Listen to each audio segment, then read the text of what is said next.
Welcome to the next installment in AlertFind's webinar series. Today we are talking Preventing Workplace Violence, 3 Actions to Take Now.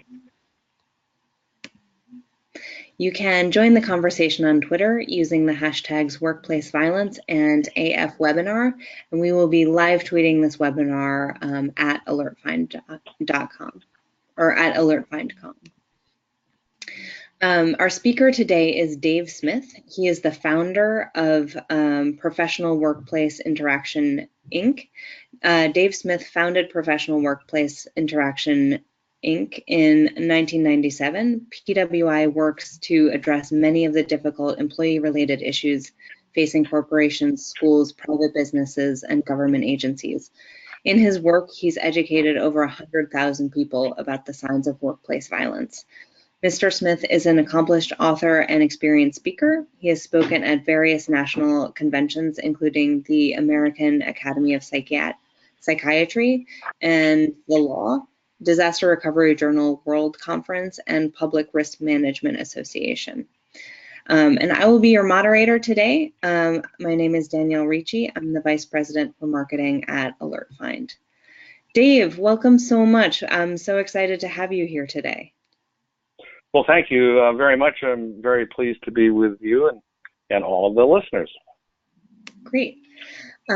Today we're going to be covering the wide-ranging negative impacts of workplace violence, why every company needs a threat management team, the 3 stages of escalation for workplace violence, the warning signs every employee should be looking for, and how to create a reporting process for workplace violence. So I want to jump in and ask you to give us some background on workplace violence in the U.S. Well, annually, there are close to 2 million incidents of workplace violence that are reported to the U.S. Department of Justice. Those numbers only account for those reported, and as we go out and our group of professionals, we're made up of a group of individuals with various backgrounds, everything from business administration. We have psychologists, psychiatrists, folks with former law enforcement, both at the local and U.S. Federal level. And when we go out and start to look at the different incidents and start to work with our clients, we come to find out through our research that 43% of folks that have been threatened on the job and 24% of those that have actually had hands put on them never say anything to anybody. And so that's one of the things we'll talk about overcoming and making sure that employees feel comfortable to report. The numbers that we have here about corporate expenditures, it's in the billions every year, and those numbers come usually about 3, 4, 5 years after when they're finally calculated. So we've seen them go as high as 16 billion a year, which is a huge number. And vary around. It depends on what you're adding to it. If we're looking at a worldwide total versus just in the U.S., but the numbers are very, very large. Some of the costs the employers, once there's been an incident that has taken place, you see all kinds of scrambling to take care of different issues. And senior management saying, well, we're going to jump in there and improve things. So you see massive amounts of change in increased security. There are different costs that go in terms of repairing after an event's taken place, building repairs, business interruptions. There's often a lot of loss of productivity. What are some of the employees talking about after an event has taken place? And generally it is the event. So we see that after there's been a major event, for example, in a bank where there's been robberies or injuries or things like that, we see employee turnover. And it wouldn't necessarily have to be a bank; it could be any type of business. Employees don't feel that they can come back to that workplace and continue working. Obviously, there's increased workers' comp claims, increased medical claims, and definitely the attorneys will be out to try to assist employees as well. And what are the different types of perpetrators of workplace violence? There's actually basically 4 different types of perpetrators of workplace violence. And some of the perpetrators actually come from the outside. They really have no relationship to the organization whatsoever. We have other perpetrators, and that would be somebody that comes to rob a place or cause some sort of damage from the outside. Actually, that's type 1, and terrorism would fall into that level as well. Second would be individuals that are internal to the workplace as well, that work with there, and you could have employee on employee, or that are not getting along with each other, or it could be individuals that are coming in where domestic violence leaks back into the workplace. You might have a husband and wife going through a horrible divorce. She's moved out. He doesn't even know where she's living now, but he knows where she works, and we've seen that work back into the workplace as well. And then the last thing is romantic obsessed behavior. You see in the workplace where you have somebody that has some desires for somebody, and somebody's turned them back down, and now they work together, and this person, we've seen where it's turned into not only issues in the workplace, but it's turned into stalking and different issues along that line. Oof. So why should companies put together a crisis management team? We like to look at the crisis management team, and some companies describe it as different things. They could call it a threat assessment team, a violence prevention team. We coined the term crisis management team many, many years ago, and so this is a core element of the organization. And this team actually oversees all of the different elements that go and help reduce the potential of violence. So that starts everywhere from effective hiring procedures. One of the best ways to reduce the risk is don't bring somebody in that has a potential risk in the first place. Putting together articulated procedures is very important as well. Making sure that you do have training, but the training needs to be effective. It's just not, hey, we condone workplace violence, we won't have that here. We don't want it. When we go in to help with training, we make sure the employees understand what it looks like when somebody's escalating, so the light bulb can go off in many different ways, and so they understand. We offer threat assessment to clients. We have professionals that work in that area. One of the bases is making sure you have the proper policies and procedures in place, and all of these are designed to encourage early reporting. Simple things that you can often come up with are intruder deterrence, and it should be actually part of your disaster preparedness plan as well. So this is not something separate and by itself. It should be included with all of your risk reduction efforts. And so what should a proactive violence prevention plan cover? When we look at the plans, and pretty much what I just described there are internal and external. That team, as I mentioned a minute ago, is one of the key components. And the team is made up of groups in various different areas of the workplace. So we would have individuals from security, human resources, executive management, legal is very important, and your overall risk management. And again, what we want to do is make sure that we have something in place that if something does come up, we can communicate internally very quickly within minutes, just picking up a phone and the group is prepared. And part of their preparation is understanding what that escalation process looks like so they can make judgments internally. Second, we recommend that you do have either a psychologist or medical person that is trained in the area of workplace violence. Not every psychologist is trained in that area.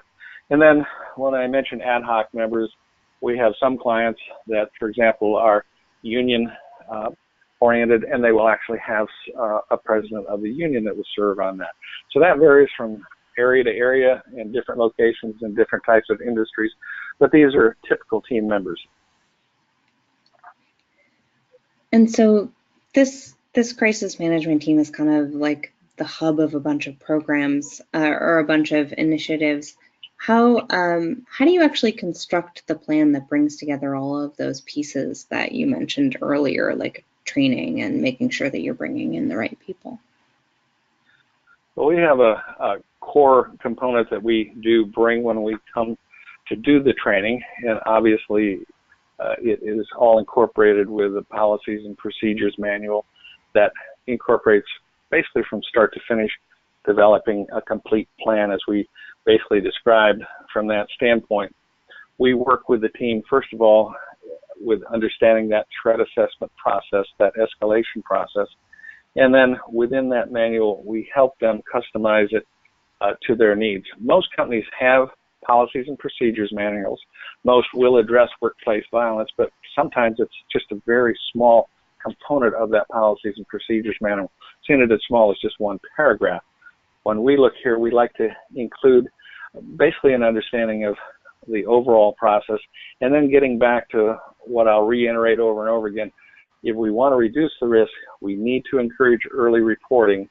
Once that crisis management team understands that there's an issue via this early reporting, they can proactively address the situation. So let's talk about the stages of workplace violence, because I think that that's key to understanding what you mean by early reporting. So can you take us through, stage one of, or what you call stage one of workplace violence? Yeah, stage one is really the earliest stage, and it's much more common. We see that in everyday life. As a matter of fact, when we start to look at some of the different elements that are in stage one, we can see that,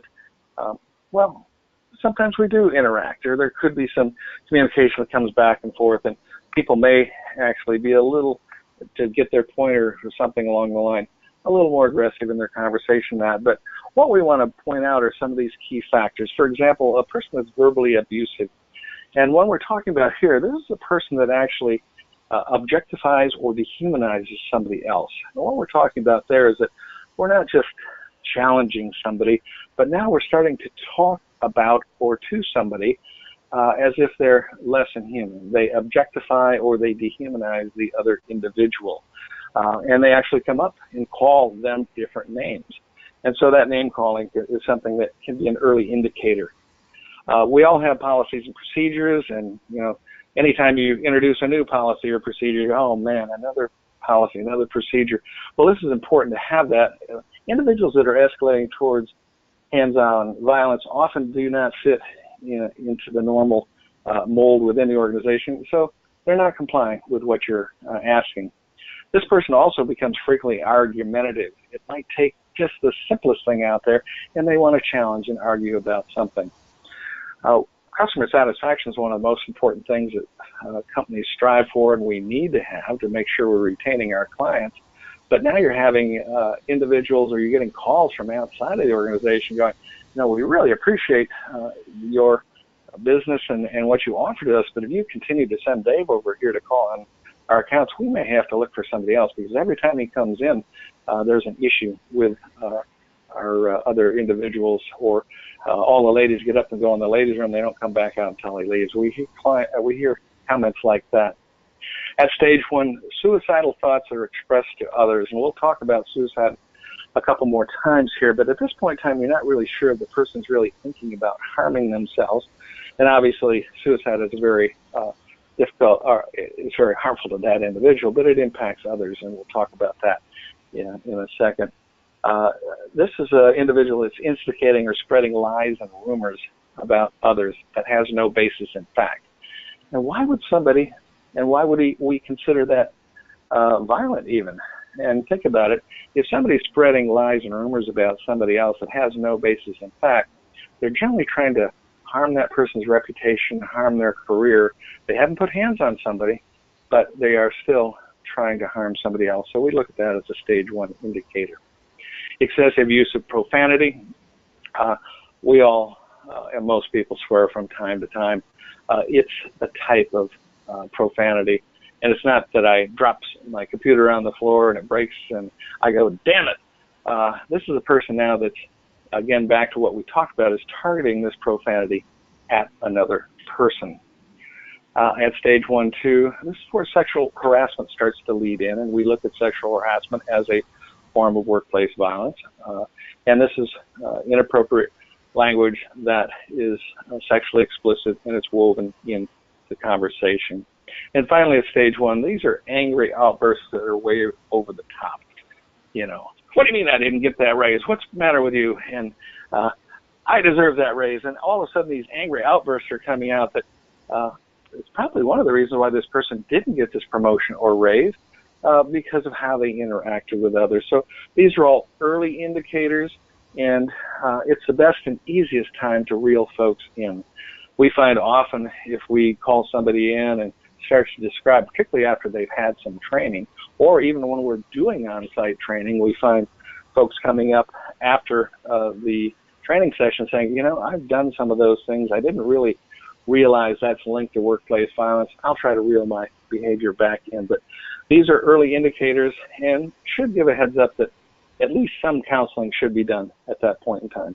It doesn't have to be from some professional from the outside at that point. And so if that's stage 1, what is stage 2 of workplace violence? Well, we now go to the stage 2. We'll look at this is increased risk factors. And at stage 1, we don't see individuals going from stage 1 to putting hands on others. When we start to see some of the indicators at stage 2, this is where there's a much increased risk of this person acting out. And this is where our clients or those that we have on retainer and that are generally reaching out to our workplace violence prevention specialists to help us determine the amount of risk that person is posing and then some direction. We'll look at stage 2 next. Now at stage 2, this person's arguing more frequently or intensely. They're in your face. Before you heard the person commenting that. Now, have you ever had a situation where somebody's coming up and arguing at you and they're so close to you, you feel like you need to back up? This is pushing into stage 2. Now we have individuals that's blatantly disregarding organizational policies and procedures. As we mentioned earlier, in stage 1, they're kind of going around or stepping over the line. Now this person is breaking rules openly. Now, and they're setting traps for others and creating situations that could actually be harmful to this person. We've seen some really bizarre different things at different times where folks have set up situations where a person goes into an area and it's set up so things will fall down on them or harm them, boxes coming off shelves, things like that. So they're setting traps in that way, or there are other traps that could be set just to make the person look bad to the company. Now you have the person that's stealing from the company or other employees. And when we start to look at this, people, I often ask, well, who are you more concerned with? A person that comes into the workplace and steals a truckload of computers, or a person that comes in and sneaks in on a Sunday and steals every staple remover in the entire office area and every staple remover in the storeroom. Who would you be more concerned with? And often folks will say, well, I'm more concerned with the truckload of computers. It's a big ticket item.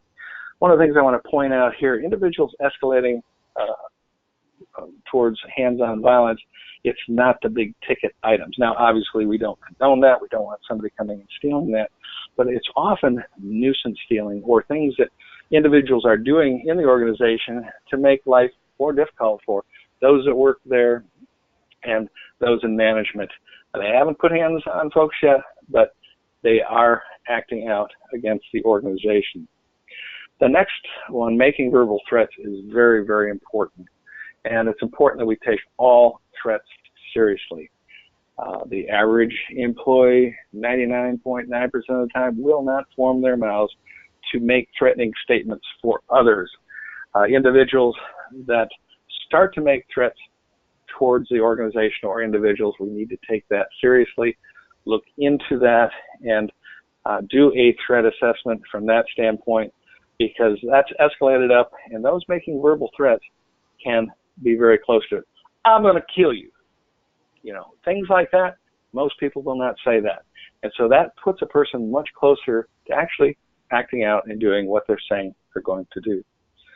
Now, continuing on with the sexual harassment issues and all that, now they're conveying unwanted sexual attention, violent intention. Now it's documented, though. They're sending letters. They might put it in an email.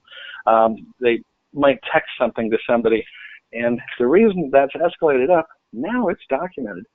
And either security or human resources can track it back to this individual. So this person's not thinking too clearly, because if it's tracked back to them, most likely they'll be terminated. So they're not thinking of themselves, and the thing we need to understand there is that if they're not thinking of themselves, how much are they thinking about others? Persistent non-mutual displays of affection. Now we're at this level, it's rather than just making comments like in stage 1, this is where we actually start to see them following folks around, stalking them. When I first got in this field many, many years ago, one of the first threat assessments I was involved with was a situation where a female employee contacted human resources, and they were concerned. Every time that she would go to the park, her manager showed up there. She'd go to the mall, her manager showed up there.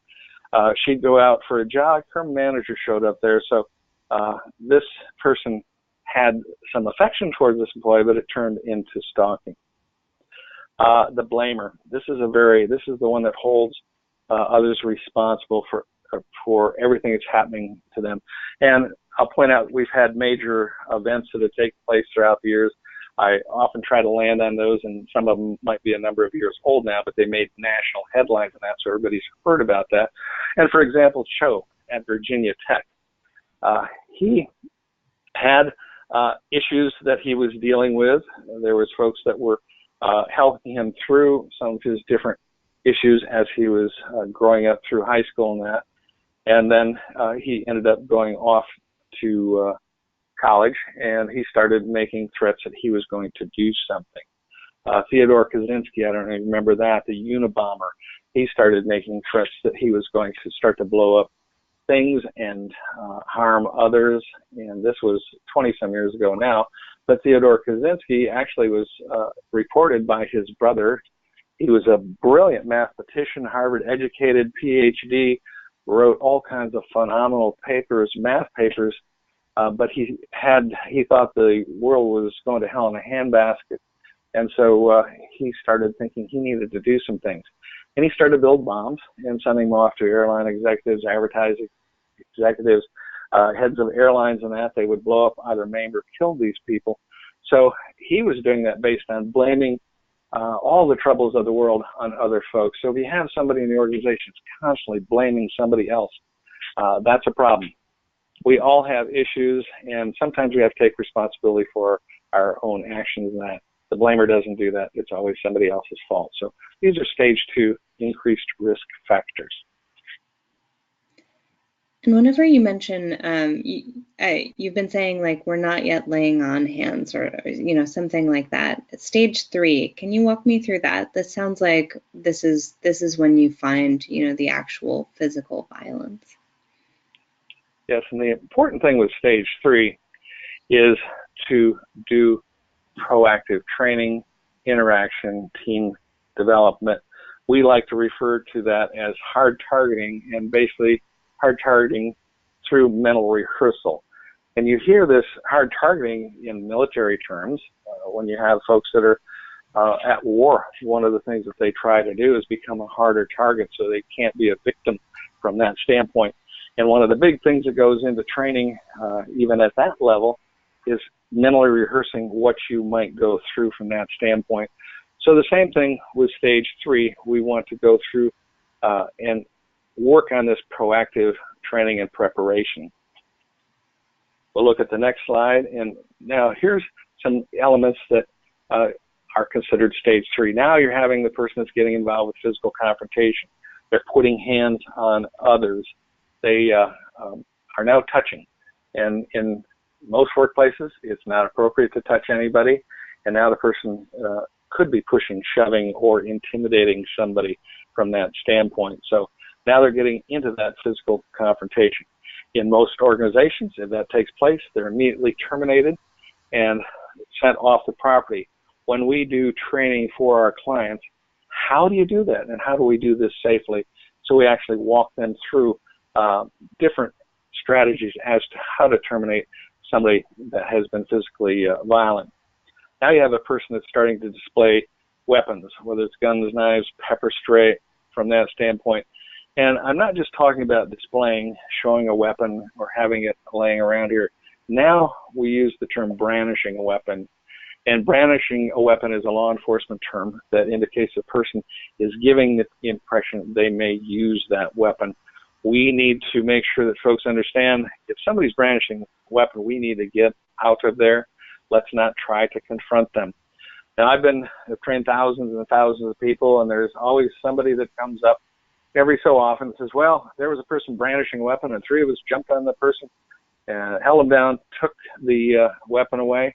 And I can't argue with success. It may have worked out in that standpoint, and this group of folks may have had that capability to do it. But most individuals in an organization do not have that expertise or capability. So if somebody's displaying weapons, we want them to get out of harm's way. Now at stage 3, this is a person who's committing or attempting to commit assault, sexual assault, homicide, and arson or suicide. Here we are back with sexual assault. Now this is where they're actually acting out. And you see I brought suicide back up again at stage 3. One of the biggest issues with suicide, in the workplace is that often individuals that are contemplating suicide, in some cases, they start to, as we talked about earlier, blame others.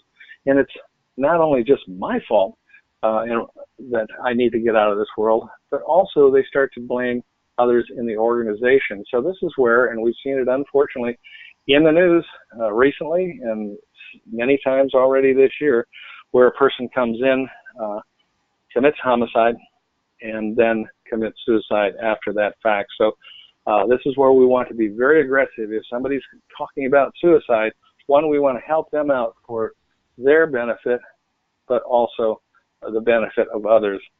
I've had the opportunity to speak with folks that have committed suicide, that attempted to commit suicide, I should say, by jumping off bridges, and they were able to actually survive the jump. A couple, one was from off the San Diego Bridge, another off the Golden Gate Bridge, which that's very rare for somebody to survive, but there have been those that have survived.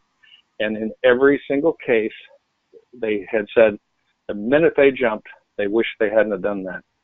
So intervention can, one, avoid a suicide, and then also the impact on others as well. One of the key things we just want to make sure that people understand that there's no such thing as a little pushing and shoving in the workplace.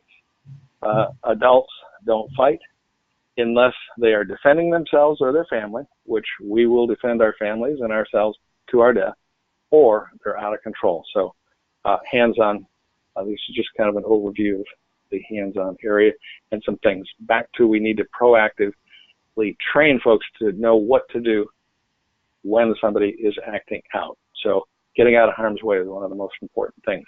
People need to mentally rehearse, where would they go if there is a situation?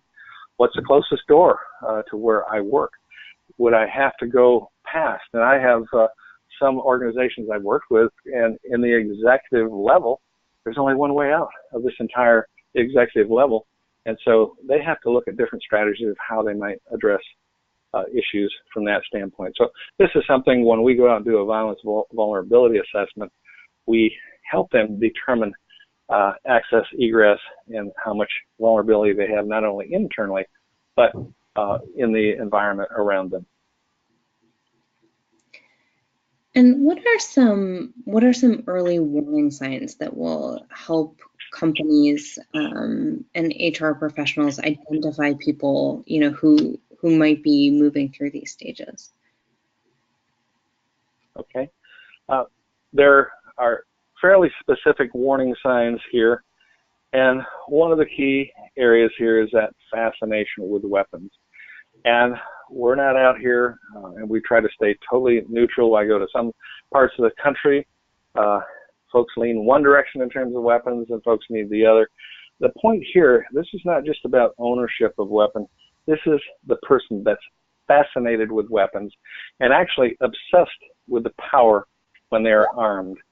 There's an old movie now, it's probably 25 or 30 years old. I recommend folks go back and rent this thing.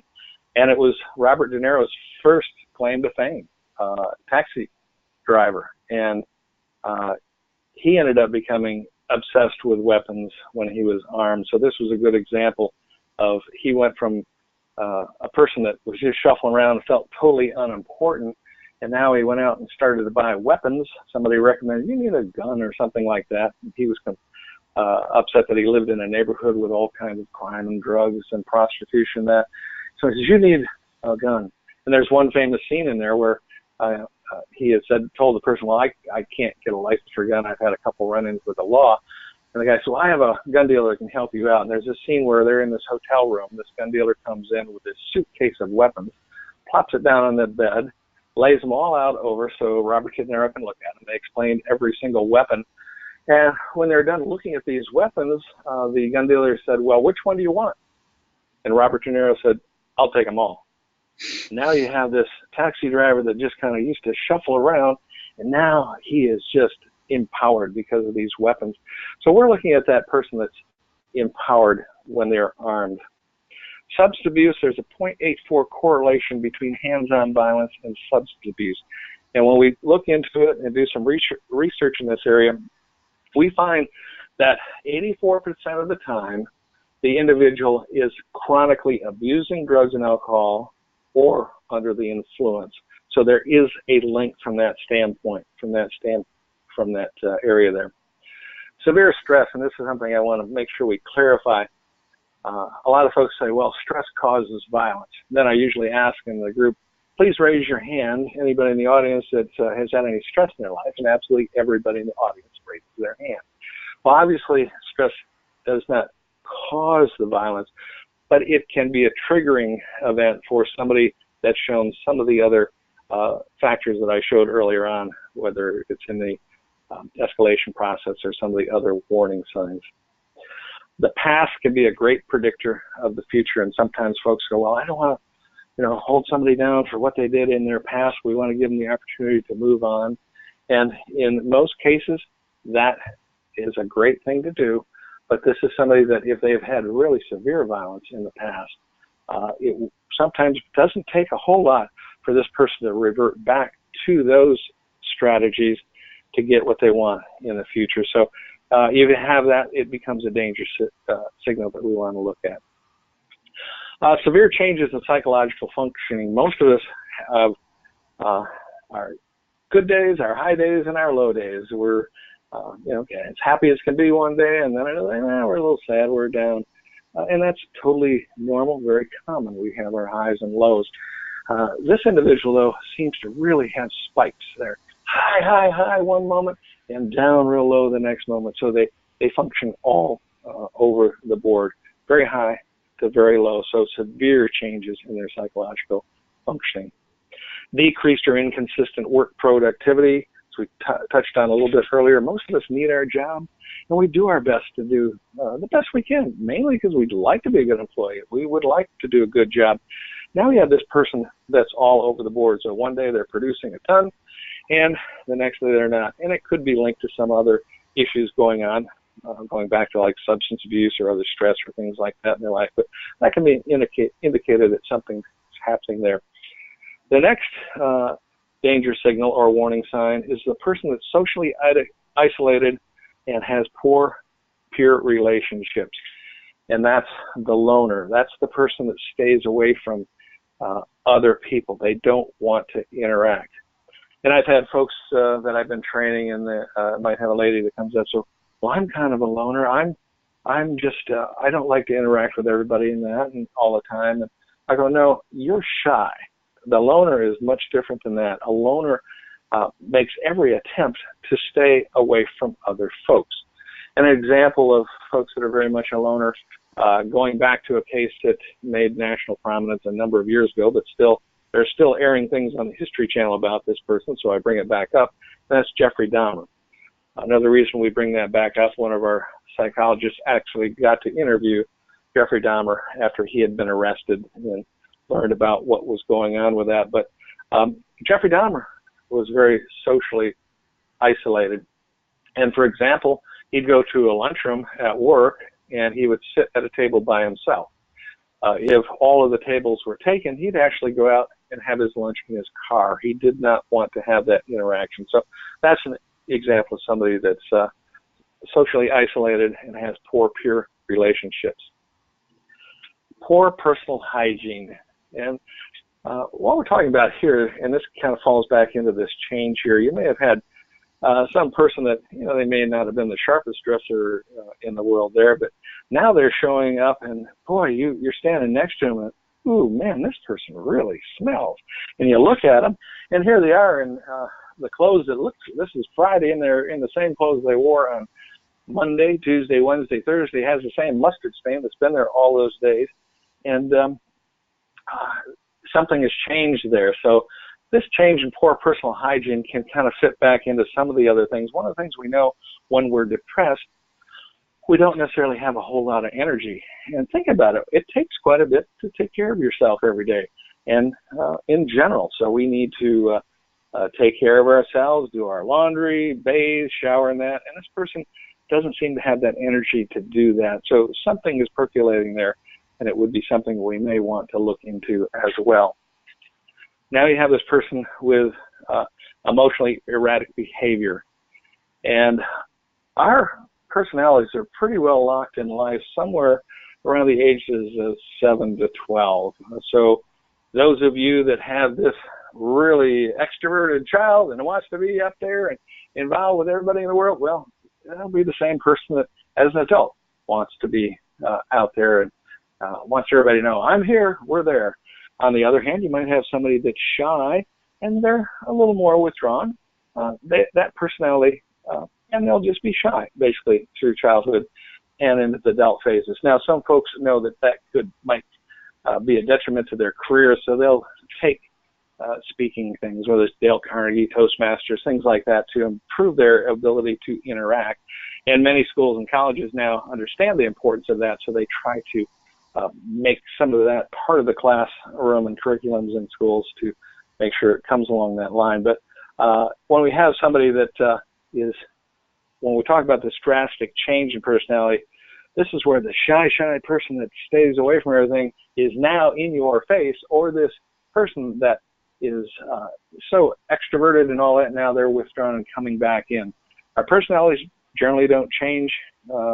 They move a little bit, but you see a big change in their personalities. Hostile behavior, this is pretty simple to understand that, and you can actually sense and feel it. When somebody's being hostile towards you, there are self-defense mechanisms built in that you back off and you try to protect yourself. Back to what we touched on a little bit earlier, that romantic obsessed behavior, and we pull this into the danger signals, and that's, again, where we see individuals that are stalking. There are other issues, depression or other mental illnesses. And generally those that have some sort of a mental illness are not harmful to anyone anywhere. So this is very, very rare situation there.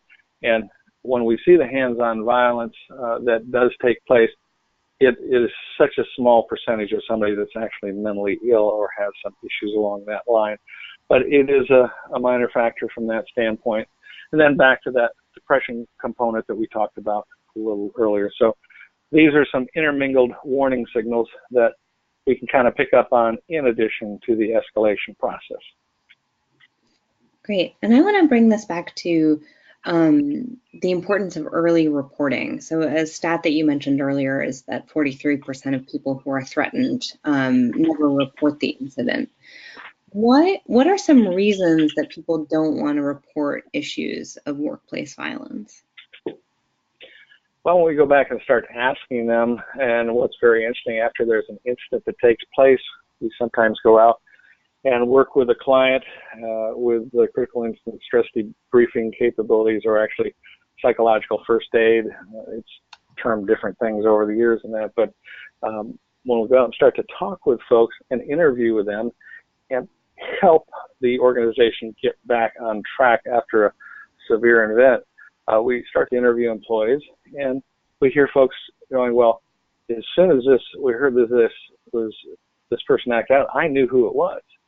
And then one of the natural questions of us, well, if you knew who it was, how come you didn't tell anybody? And time again, it usually becomes a situation where they're trying to protect this individual. This person is married, has a family and some kids and that, and if I told anybody, this person would get fired and wouldn't have a job, wouldn't be able to take care of their family. Or we hear a lot of different stories of compassion of why they didn't. Another one is, well, if I told anybody and they heard about it, I'd become a target of this person. So it could be fear from that standpoint. So there are many different reasons why individuals don't report, and it could be anywhere from they're trying to protect the individual down that they're fearful from that of that individual. So we want to make sure that they do understand that it is important not only for their own safety, but the safety of the entire organization to do and report earlier. That way, human resources, security, executive management, and particularly if they have a team in place, will have actions they can take to address this individual. And as I mentioned earlier, it may be getting that person counseling or getting them out of there. And then the crisis management team, it goes on to some other steps they'll take if we are terminating somebody. And so, to respond to those concerns, do you recommend that companies set up an anonymous reporting process to help people feel more comfortable?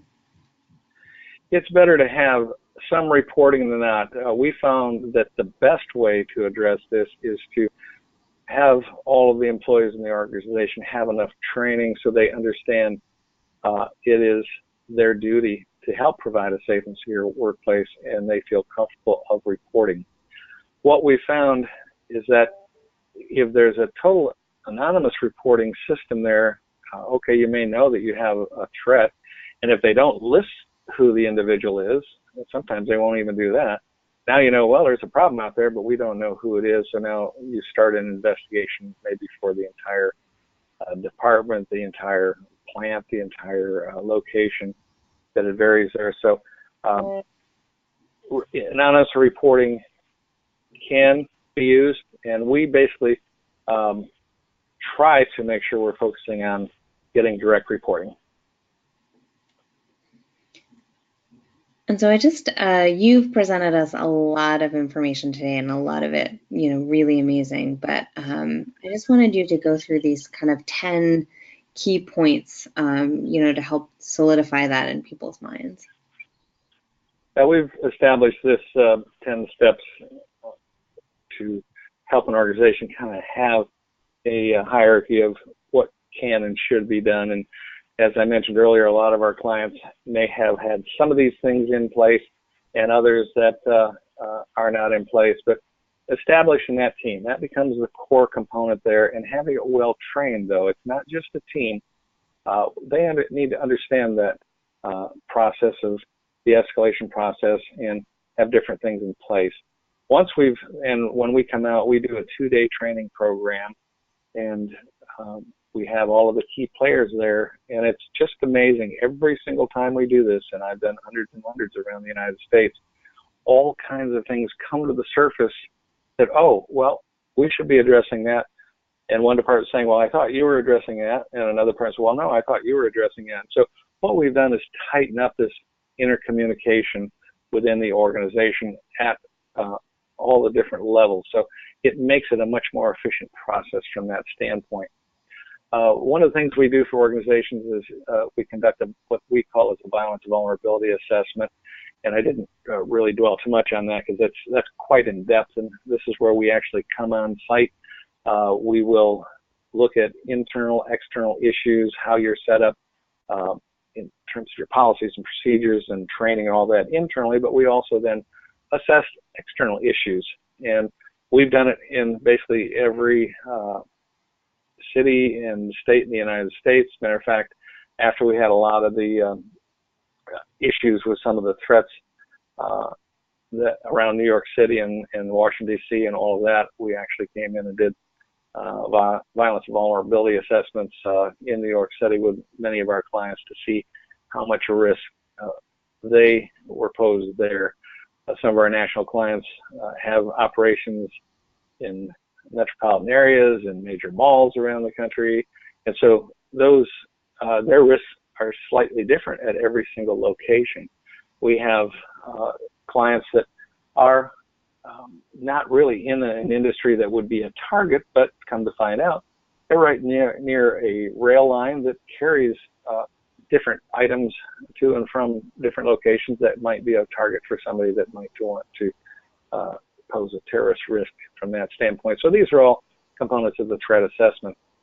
That number 3, establishing an internal policies, procedures, and protocols, and having a map as to how to take it from point A to point B is very, very important, and having it documented, but then also having those protocols in place of how to do.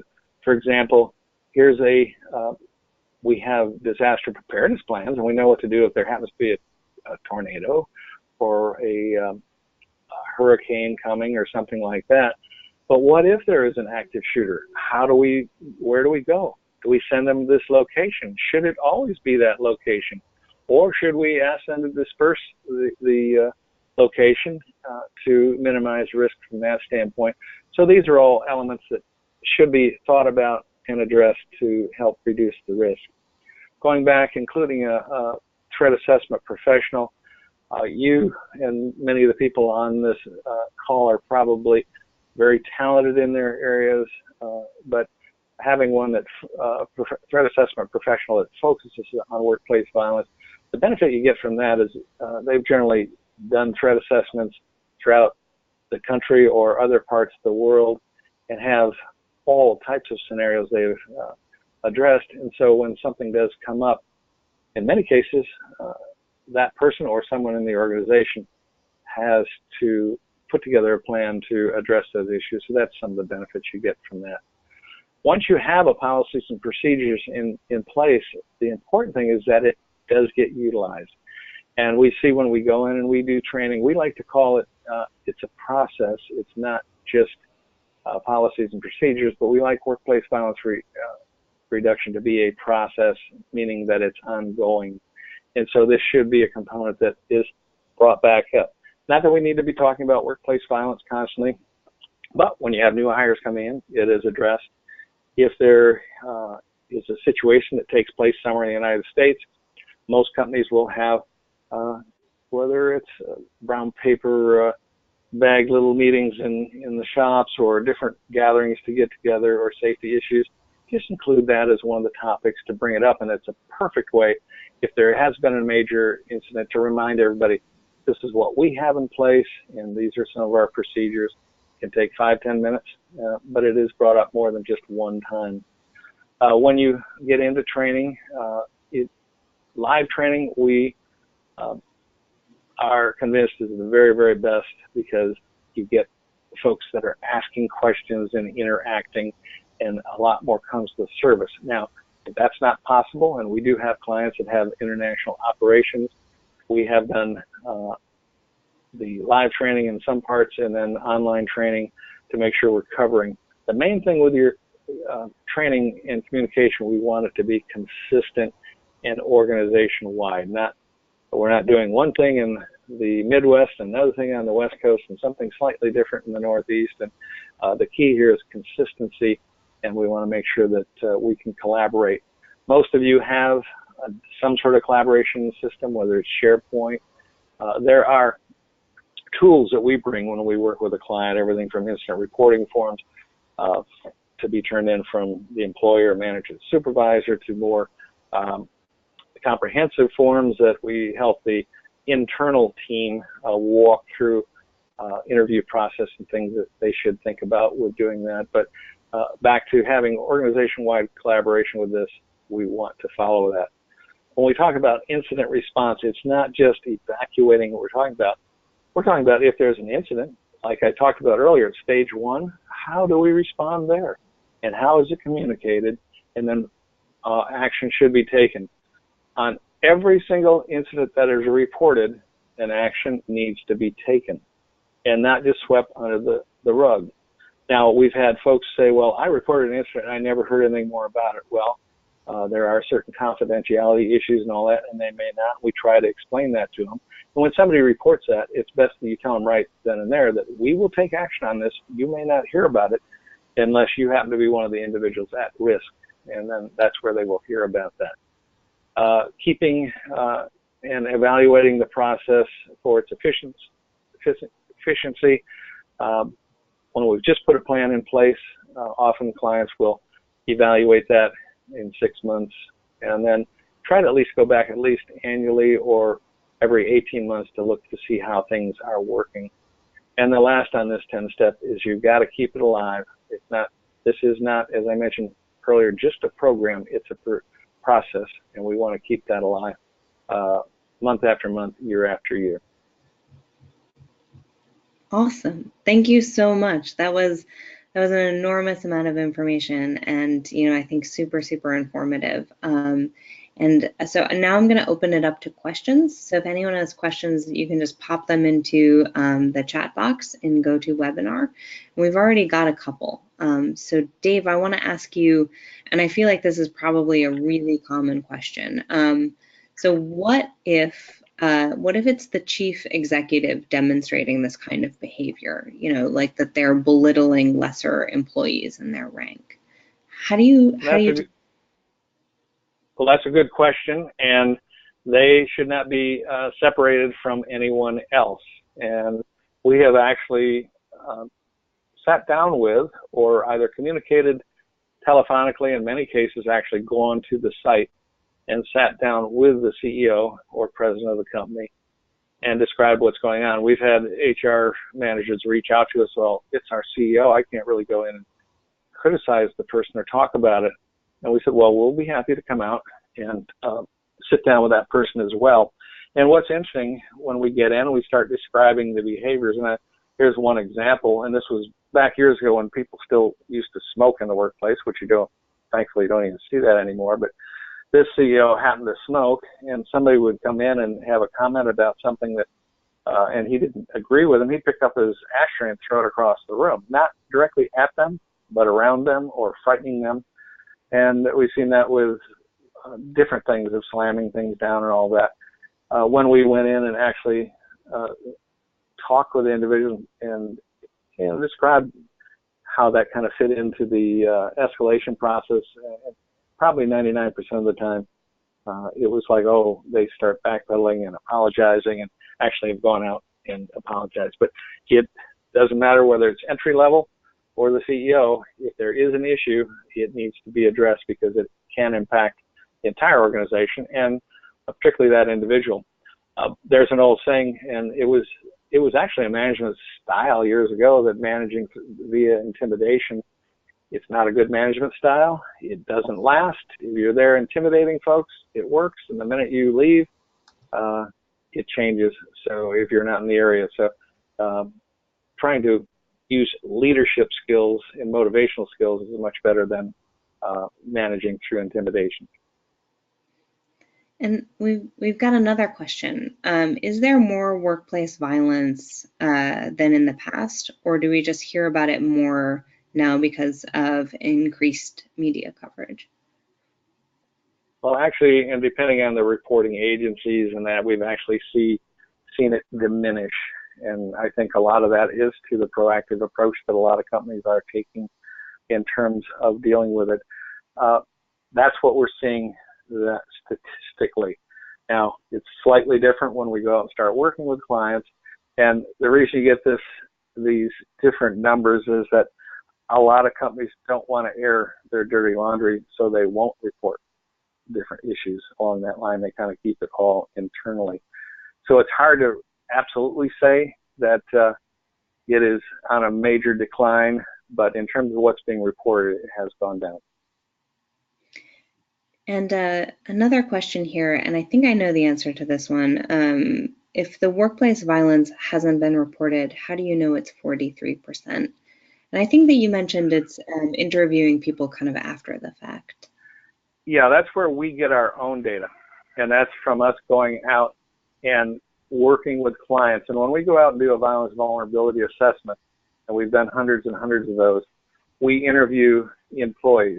I was just back in the Midwest with a client, and part of we did a violence vulnerability assessment, and part of that assessment, we sit down and we try to do a cross-section of employees. So we have new employees, long-term employees, middle management employees, senior management employees. So we try to get a cross-reference across the board. And then when we go in and start to interview those folks, we start to see, well, there are things going on that are not communicated. So that's where we see the increase and actually where there's been hands put on individuals, it has not been reported and gone up the chain of command.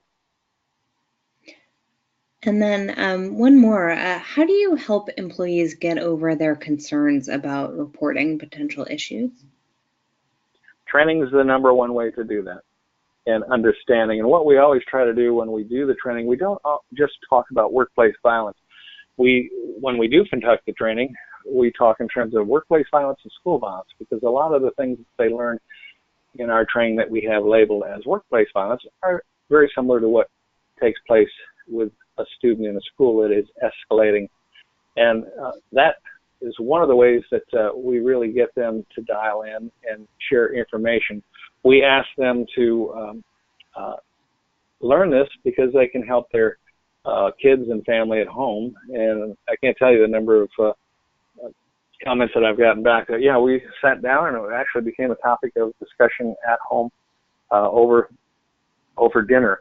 And then if they see that the school has not been addressing school violence from that standpoint, they proactively will go in and sometimes talk to the principal or an administrator or something, asking why not and what can be done. So these are some things that can be done proactively, not only in their own home, but in schools, in addition to school workplace violence. Great. Thank you so much, Dave, for joining us today. It looks like we're just about out of time. So thank you. This was great. I really, really appreciate everything that you shared with us today. And if anyone has any questions, comments, my contact information is there. Or if you're interested in having us assist you at all, please send me an email, and we would love to communicate with you. Thanks. Our next webinar is going to be No Threat to Large or Small Business Continuity Planning for Today's Risks. And this is going to be a great webinar to help people get started with their business continuity plans or put the finishing touches on what you already have. And we're going to be talking with expert Robert Clark. It's going to be on August 9th at 11 a.m. Eastern. Bob is an amazing speaker and one of the most knowledgeable people in this space. So I am really looking forward to this webinar and hope that you all can join us. And AlertFind, we are an emergency notification system for business continuity professionals. You can schedule a demo anytime through our website or just by emailing me, danielle.ricci@alertfind.com. And you can contact Dave Smith, pwiusa.com, or dSmith@pwiusa.com. Thanks everyone for attending, and we hope to see you next time. Thank you. Thanks.